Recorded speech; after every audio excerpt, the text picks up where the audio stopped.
another one. Here we are again with a third video in a row, nailing this, and today we are at Silverstone, a home race. That's good.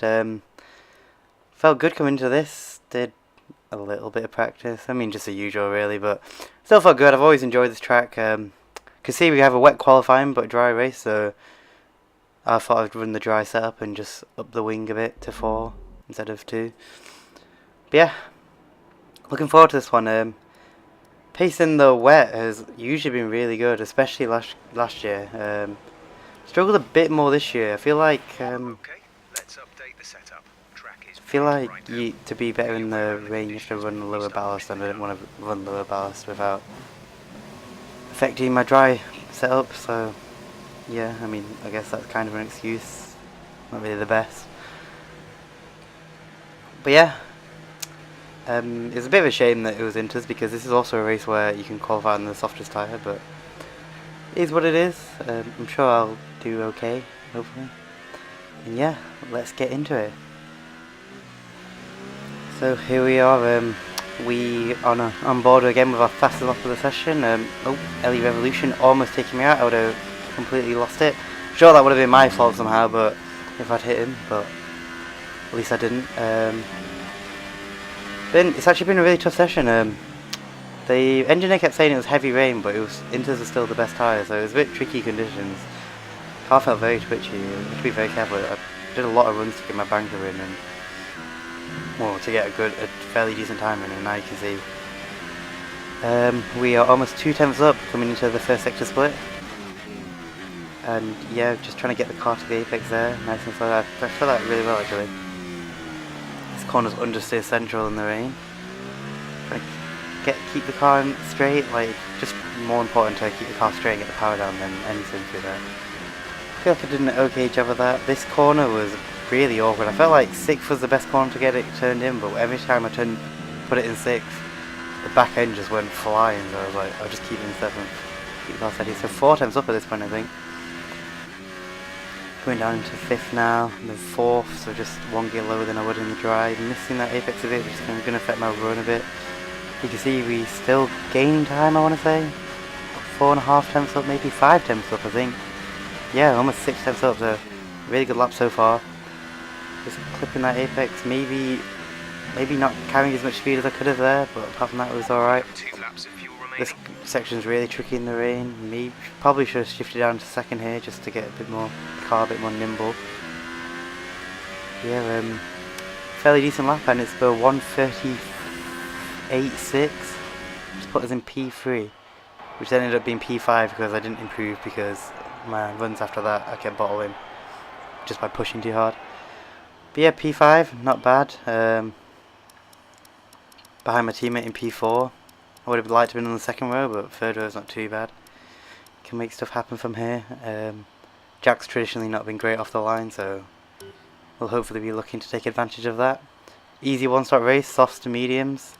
We could have done mediums to softs because we qualified in the wet, but I always hate doing that strategy. If you watch back season 15 Silverstone, I actually did the flip strategy where I start on the harder tyres, and then as soon as I came in for the softer tyres, I just wasn't used to that amount of grip, and then I just started corner cutting everywhere. So I think I prefer to do the softer to the harder strategy. But yeah, getting ready to go on the formation lap now. Looking for the win here, I'd say. Yeah, I mean, Catherine set a really good time in quali to get pole. So I was quite daunted by that. I was hoping that was just like her wet pace more than her general pace at Silverstone. But yeah, I couldn't get anywhere near her, which was quite crazy. But with Boss Quickie gone, I'm still optimistic, hoping I can still come out with a race win. Race pace is usually better than quali pace on this game for me. My only concern really was that if I did jump Jack off the line, which I'm not gonna lie is quite possible because he's somehow very bad at starts in this game. I have Dante in front of me, who I've mentioned many a time now is very laggy, and I really dislike being behind laggy people, but hopefully we'll be able to deal with that. So here we are lining up on the grid, 2 lights, 3 lights, 4 lights, 5 lights, and away we go, and see Jack getting off to a slow start, and yeah, I've already overtaken him off the start, so I was right. And you can see right in front of me that Dante guy is lagging all over the place. He's going left and right. I had no idea what he was doing into this corner, and yeah, great. So I don't really know what to say about that. I mean, still technically kind of my fault, but he was lagging so much I just couldn't see what he was doing at all, so I don't feel that bad about that, and I'm just really annoyed I got damaged. Wasn't sure what to do here. I was hoping the wing damage wouldn't be that significant, but it straight away was. I can tell straight away. But I wasn't sure whether to pit on lap 1 for hards, so take them all the way, or stretch this out to lap 7 and go on to mediums, because I imagine their hards are like just insanely slow compared to mediums, and I didn't want to be on that, so I was like, that's a decent start. So I was like trying to weigh it up in my mind. I couldn't decide. I mean, the front wing damage is clearly hindering me a lot, but I'd be on the hards for so long, I don't know if it would be worth it, so I think I decided I was going to try and stay out until lap 7, which I think maybe I can make it from lap 7. I'm going to let Jack through here because I got damage and I don't want to hold him up. I should have let him through earlier really, but I wasn't sure how bad the pace was going to be, which it turned out to be horrific. And yeah, after this I just got passed lap after lap, and it was, yeah, I was just quite disappointed. I mean, I guess it was my fault, but I also feel like he was lagging all over the place, and it was just annoying that to be screwed over by lag. And you can see already through turn 1 compromising my line, and I've already got the coordinator looking down my inside. I was going to try and fight for my position initially, thinking that I could maybe hold on even with the damage, but it becomes very apparent very quickly that I have 0 pace with this damage, which was just so frustrating. I mean, there you go, he's already passed me, and I'm just so slow. I can't get the car turned in for any corner really. And yeah, it's just very disappointing to have my entire race ruined just from something like that. I mean, it's ironic that I go from hoping that I was going to win this race to being overtaken yet again. Yeah, I didn't even try and bother fighting that Toro Rosso there because there wasn't really much I could do.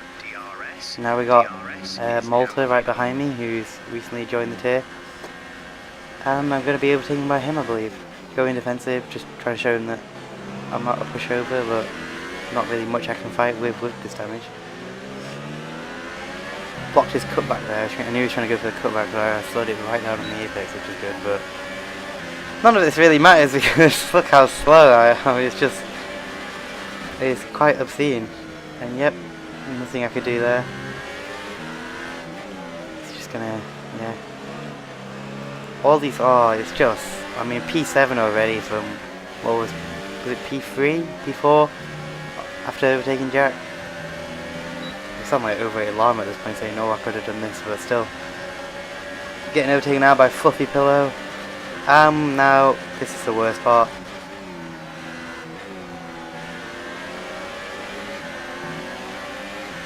Right, well guys, this video has been good. I'm just going to go drink some bleach now. Go kill myself after being overtaken by overrated llama. I mean, you know you're having a bad race when that happens, really. It's just quite ridiculous. Lap 4 and I'm already so far off the top 2, like, just being overtaken out by Bayfield. I remember at this point I was like, you know, and my rear wings fucked. I don't even know what's up with it, but yeah, I think DRS is broken. Oh, and now, just to rub salt in the wounds, we've got Dante right behind me after spin. I'm not going to take it. I was literally just trying to shove him off the track there. I was very pissed at this point. I mean, it's just, the lag is just ridiculous from him. Like, but even there, nothing to fight with.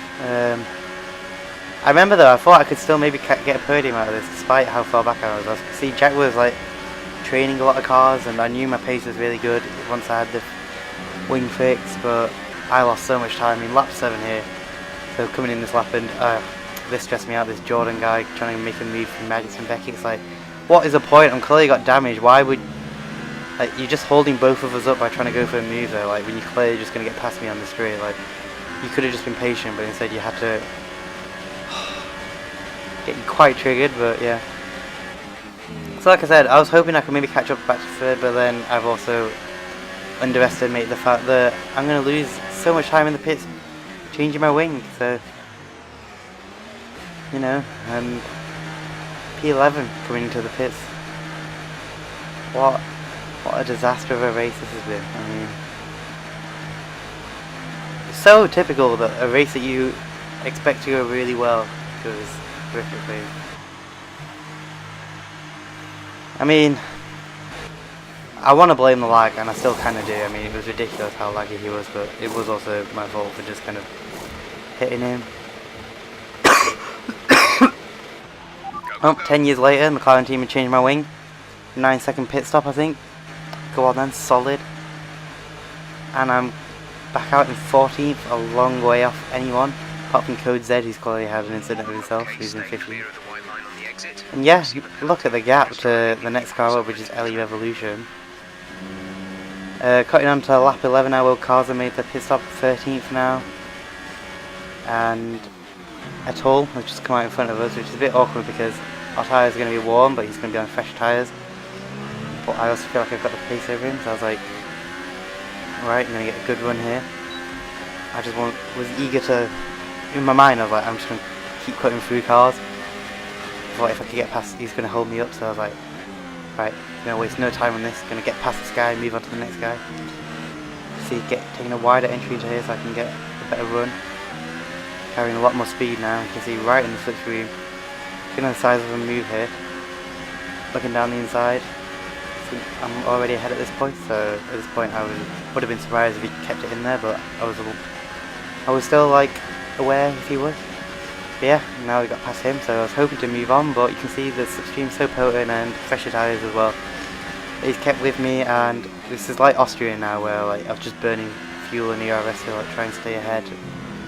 Realising it was a bit pointless because I couldn't break away, so you know, defended a little bit, and then I decided, you know what, I might just let him through and save some stuff. Hopefully he can drag me forward a bit.